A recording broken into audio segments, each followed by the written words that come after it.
Minghatag siya og mga gasa ngadto sa mga santos diha sa ilang pagpangalagad aron matukod ang iyang simbahan nga mao ang iyang lawas.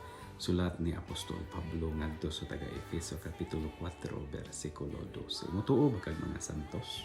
Dili na mga santos nga mga estatwa or nangamatay na, kundi ang mga santos nga naa sa hunahuna ni San Pablo mao ang mga tao nga mga buhi pa.